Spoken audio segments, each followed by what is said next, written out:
இப்படி ஒரு காரியம் பண்றதுக்கு உனக்கு எப்படி தைரியம் வந்துச்சு? அது என் புனிதா என் கூடவே இருக்கணும்னு எனக்கு எனக்கு வேற வழி தெரியலங்க. எனக்கு என்ன பண்றதுன்னு.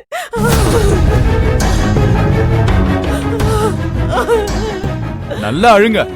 நீங்க பண்ண தப்புக்கு அக்கா தான் ஒவ்வொரு முறையும் அழுதுட்டு இருக்காங்க. பாருங்க அக்கா எப்படி நிக்கிறாங்கன்னு பாருங்க. சரவணன், ரொம்ப உணர்ச்சி வசப்படாதீங்க. இந்த விஷயம்லாம் ஏற்கனவே உங்க அக்காவுக்கும் தெரியும்.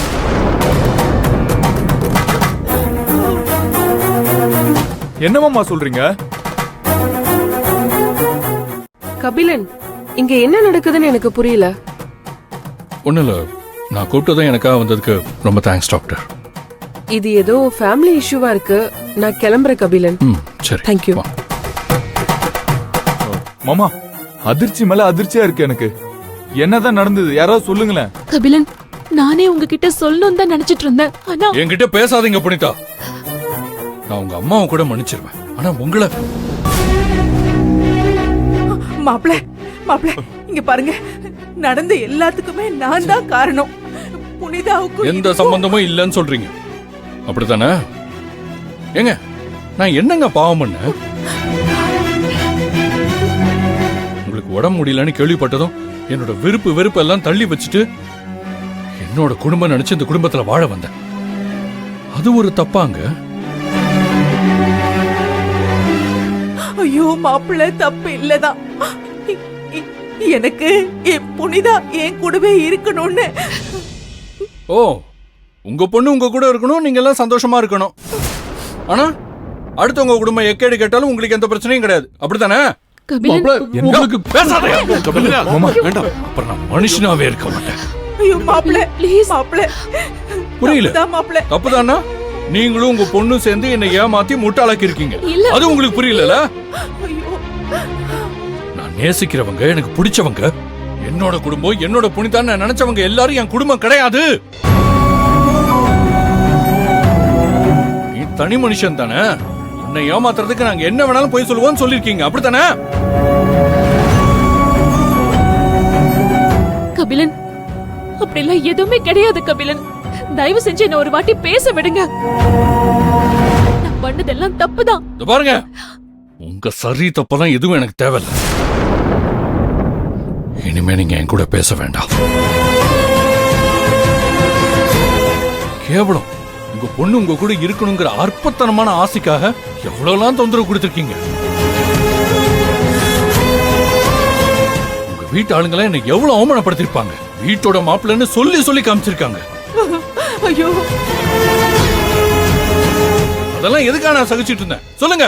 எதுக்கு நான் சகிச்சிட்டு இருக்கணும்? புனிதாவுக்காகத்தான். இல்ல, உங்களுக்காக. என் அம்மாவை நினைவு தெரிஞ்சு நான் இழந்திருக்கேன். புனிதா மேல நீங்க வச்சிருக்க பாசத்தை என் அம்மா என் மேல வச்சிருந்ததா நான் உணர்ந்திருக்கேன். அதனாலதான் நீங்க எவ்வளவு கேவலப்படுத்தினாலும் ஏன் என் தங்கச்சி வாழ்க்கையை திட்டம் போட்டு கெடுத்திருக்கீங்க. ஏன் நானும் புனிதாவும் சேர்ந்து வாழ்ந்துடக்கூடாது தூக்க மாத்திரை எல்லாம் கொடுத்திருக்கீங்க.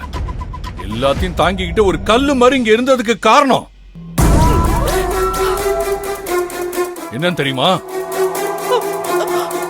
கபிலன், ப்ளீஸ் கபிலன், நான் சொல்றத கொஞ்சம் கேளுங்க. எனக்கு அம்மா பாசம்னா என்னன்னு தெரியும். அதனாலதான் நீங்க கொட்ட இதுவும் என் குடும்பம் தான் நினைச்சு நான் குனிஞ்சுக்கிட்டே இருந்தேன். ஆனா நீங்க கபிலா, கொஞ்சம் நிதானமா பேசு. முடியாதுப்பா, இதுக்கு மேல என்னால பொறுமையா இருக்க முடியாதுப்பா. வயசுக்கு வந்த பொண்ணையும் வயசான உங்களையும் வச்சுக்கிட்டு நான் தனியா எவ்வளவு துவைச்சிருப்பேன்னு உங்களுக்கு தெரியுமாப்பா? இதெல்லாம் இவங்க நினைச்சு பார்த்திருப்பாங்களாப்பா?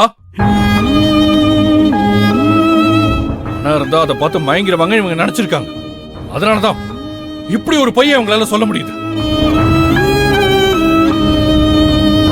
கபிலன், அம்மாவை எதுவும் சொல்லாதீங்க. நீங்க பேசாதீங்க புனிதா, எதுவும் பேசாதீங்க.